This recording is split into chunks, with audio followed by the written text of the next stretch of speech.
tanyakan ke beberapa petani kebun teh di sini memang macam-macam teman-teman, bahkan ada yang sampai efeknya itu muntah-muntah, mual, mungkin itu beda-beda jenis efek. Dan oke, GoPro on. Sahabat alam, kita mulai untuk sengatannya. 1, 2, 3.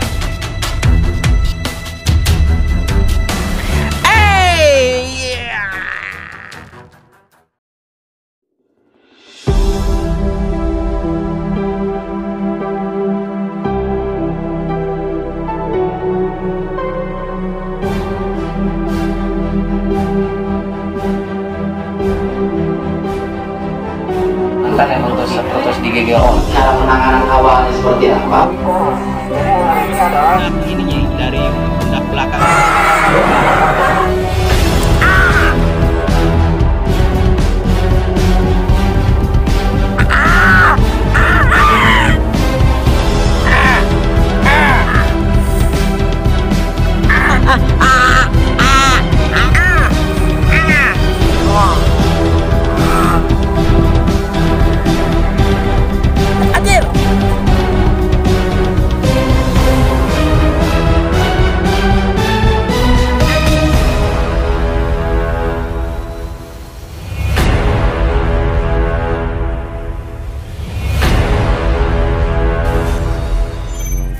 GoPro sudah siap, kamera juga sudah siap, jaket siap, peralatan P3K paling penting sudah siap juga, terus power bank, terus handphone, terus ini snake hook kalau ada ular, dan peralatan-peralatan lainnya sudah ready.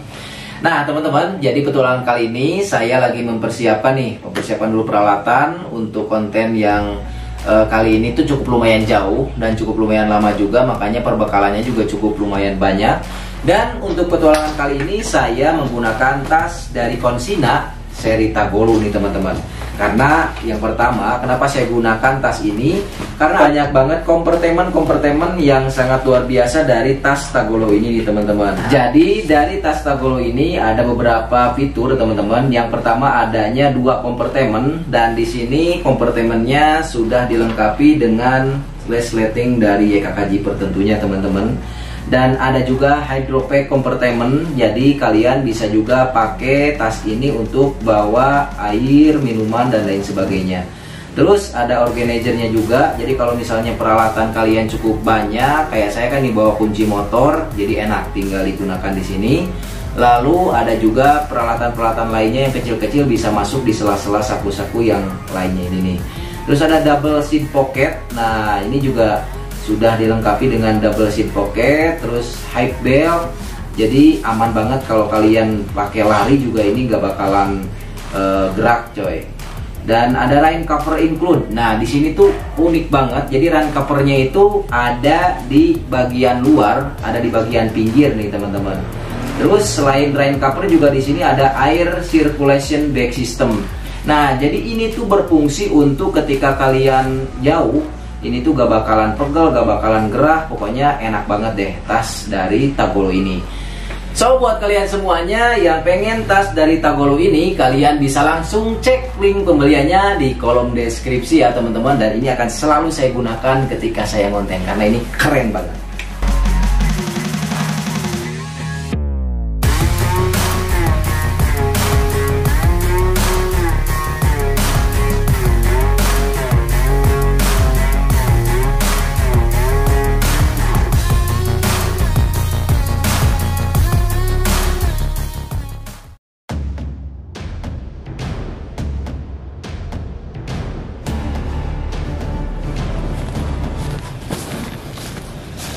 Halo teman-teman, kembali lagi. Kali ini saya sedang berada di atas perbukitan. Dan kenapa saya kembali datang ke lokasi ini adalah untuk mendapatkan kembali salah satu target yang ini akan saya bahas dan akan saya tes kembali teman-teman untuk efek sengatannya.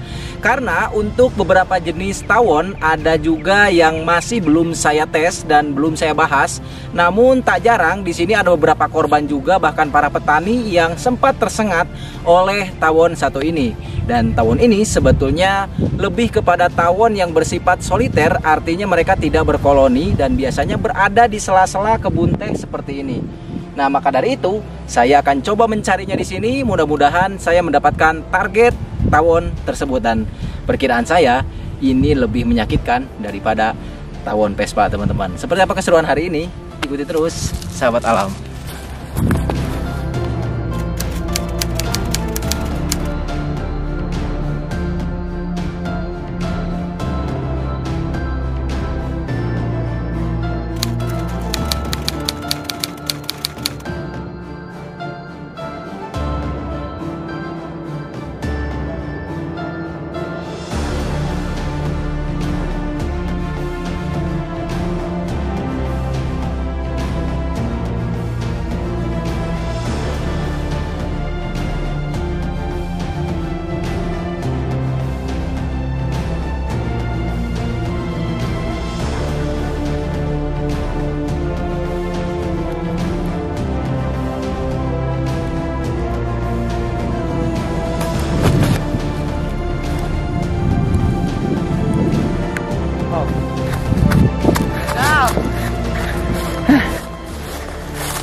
Kayaknya Karena kita nggak bawa peralatan, harusnya kita tuh bawa jaring buat nangkep kayak kupu-kupu, tapi kita lupa tadi nggak bawa, tanggung udah jauh. Jadi pakai peralatan seadanya. Barusan ada, cuman cepat banget dia terbang karena dia ini kecil coy. Beda sama tawon tarantula hawk, dia agak sedikit besar. Jadi terbangnya pun agak sedikit lambat kalau tarantula hawk. Gagal.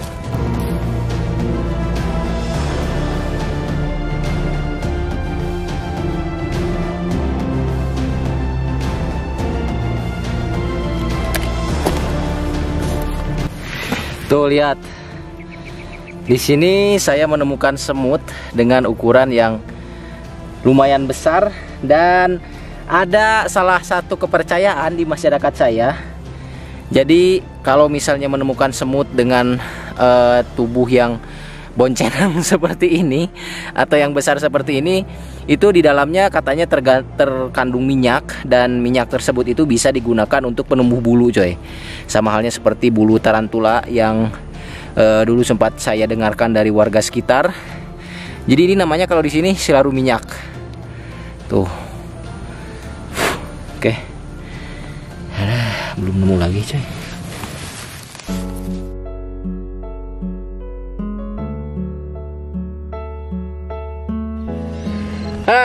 Tadi kita udah nyari-nyari di sekitaran sini, tapi belum dapat lah teman-teman. Coba kita nanti jeda dulu, karena buat nyari hewan ini tuh susah-susah gampang. Kalau disengaja memang susah seperti ini. Jadi sekarang mah kita nyantai dulu, kita isi dulu tenaga, kita ngopi dulu. Nanti habis itu kita nyari lagi, dan kita coba bagi tim. Nanti kita pencar, kameramen coba nyari ke bagian bawah, nanti saya coba ke bagian atasnya teman-teman. Jadi realitanya kalau kita nyari hewan itu tuh nggak semudah yang dibayangkan coy. Kadang-kadang nggak nemu sama sekali. Mudah-mudahan tapi sekarang mah kita nemu.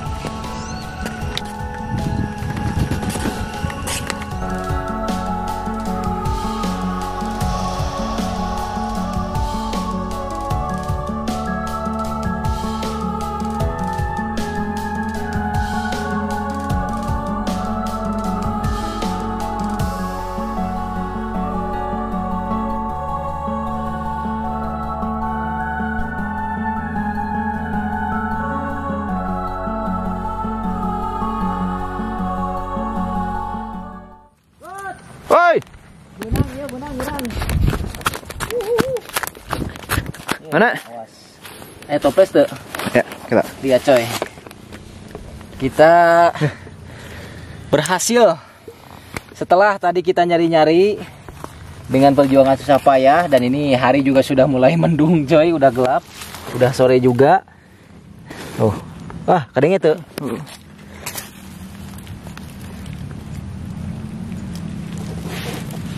Harus hati-hati coy. Lihat tuh. Oh, lihat ini. Wow. Wih. Oh my goodness.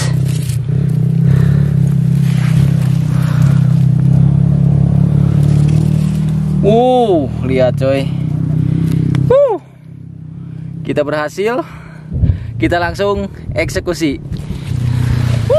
Akhirnya kita berhasil dengan susah payah. Tadi kita mencari dan membagi tim untuk mendapatkan si tawon tanah satu ini. Ini sebetulnya lebih ke tawon yang bersifat predator kembali teman-teman. Berbeda dengan tawon-tawon yang berkoloni. Jadi jenis tawon ini soliter, terlihat dari ciri-cirinya yang memiliki sayap berwarna biru. Terus memiliki bagian-bagian tubuhnya yang lain berwarna orange. Jadi berbeda dengan tawon-tawon yang lain lah. Dan perlu saya jelaskan juga buat teman-teman semuanya, ada beberapa komentar juga yang kembali menanyakan apa perbedaan sengatan tawon dan sengatan lebah. Tentunya ini sebetulnya adalah dua serangga yang berbeda teman-teman. Walaupun mereka sama-sama menyengat, namun ketika mereka menyengat tentunya mereka memiliki efek dan kebiasaan yang berbeda. Nah, untuk si lebah biasanya dia menyengat hanya dalam jangka 1 kali coy. Dan ketika menyengat dia akan meninggalkan sengatannya. Dan itu biasanya kita temukan di lebah-lebah madu. Dan itu juga sudah pernah saya rasakan dan sudah pernah saya tes.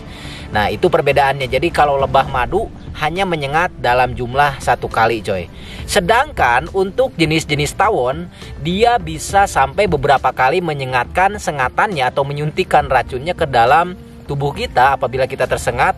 Maka dari itu tak jarang, karena ada beberapa kasus juga yang sebetulnya ini sudah banyak banget, korban meninggal dunia akibat sengatan tawon Vespa apinis, bahkan mungkin jenis tawon-tawon lain.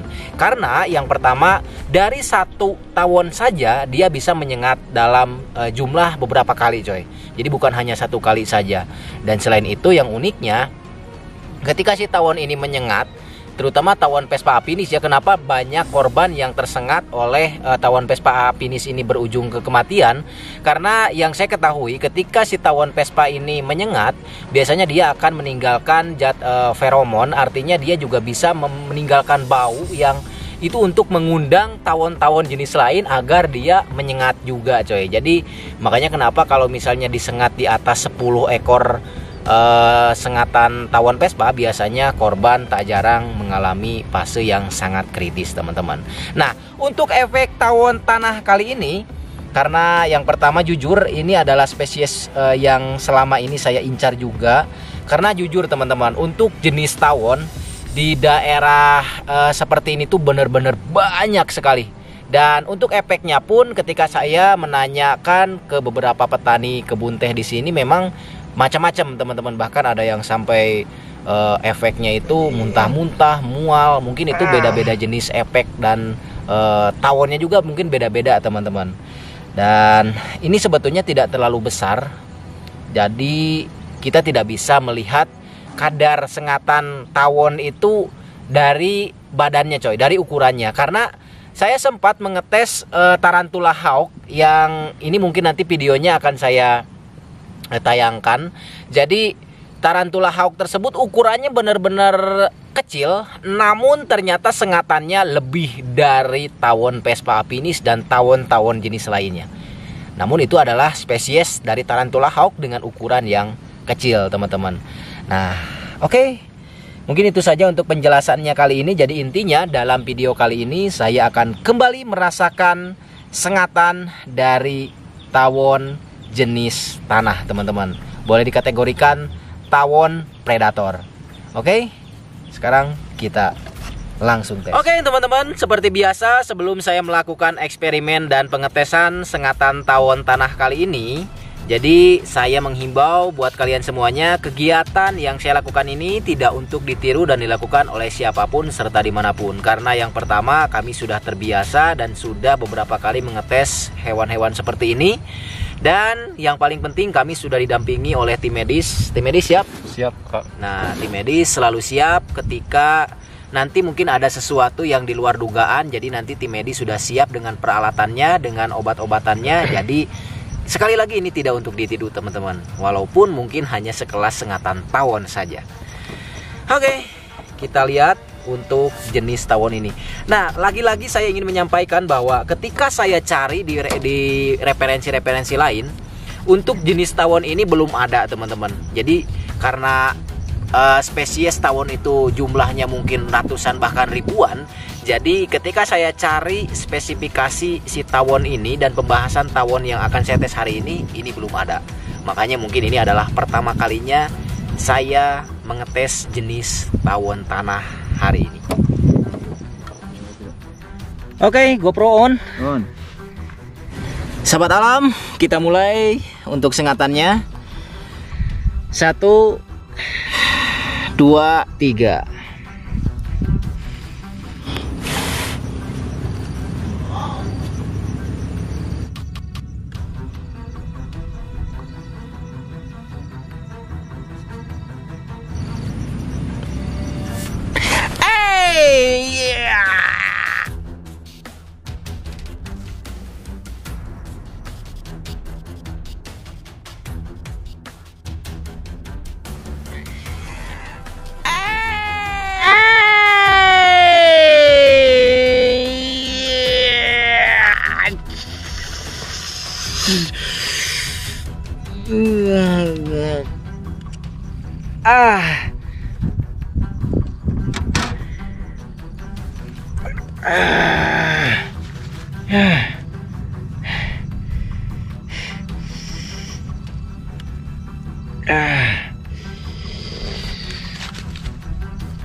Oke, mulai terasa panas dan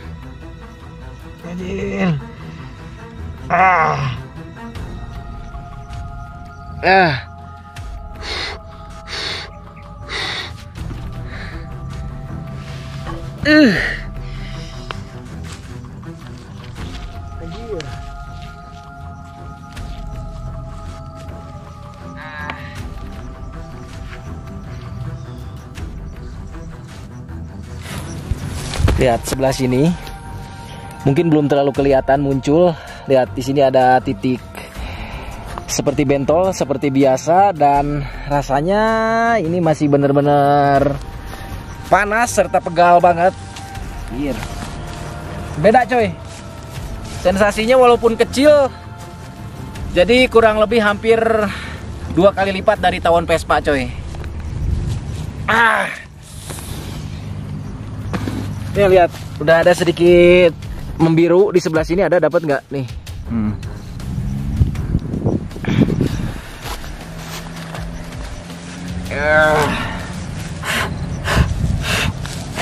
Jadi efeknya itu lebih ke panas dan benar-benar nyut-nyutan, anjir.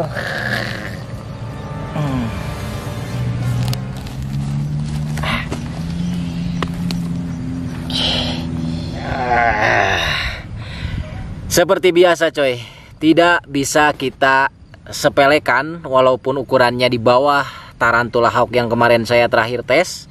Ternyata sengatannya hampir imbang, bahkan menurut saya, karena saya sudah merasakan sengatan tawon Vespa ini 2 kali lipat teman-teman. Walaupun ukurannya kecil, tapi kita tidak bisa menyepelekannya begitu saja. Sama seperti halnya dulu saya mengetes Tarantula Hawk dengan ukuran yang sangat kecil. Dan lihat, saking saya menahan sakit, di sini kuku-kuku saya, lihat nih. Ini benar-benar saking saya menahan sakit coy. Dan ini efek baru ada sekitar 2 menit atau 3 menit. Di sini seperti biasa, ciri khas kalau untuk tawon predator biasanya dia akan menimbulkan semacam bentol seperti ini. Dan titik yang disengat sebetulnya tadi ada di tengah-tengah, mungkin karena sudah ketutup tadi ada sedikit darah, cuman saya hapus karena takut dolar kuning. Dan ini adalah efek dari tawon tanah jenis terbaru teman-teman. Nah seperti ini, dan biasa ketika saya sentuh di area bagian sini, ini benar-benar ngilu banget. Nih, ini lihat banyak bekas kuku saya. Ini bukti bahwa saya tuh menahan sakit seperti ini coy tuh. Dan kalau kita lihat seperti ini, ada nggak tuh? Jadi ketika saya tahan seperti ini tidak terlalu sakit. Cuman pas saya buka genggaman tangan saya seperti ini, tek, sakitnya benar-benar langsung kayak kesemutan, panas, pegel, sakit, pokoknya macam-macam. Jadi ini adalah efek sengatan dari tawon yang sebetulnya kita tidak bisa anggap remeh walaupun ukurannya kecil. Dan ini adalah tawon tanah predator. Sekarang kita akan coba obati dengan tim medis seperti biasa.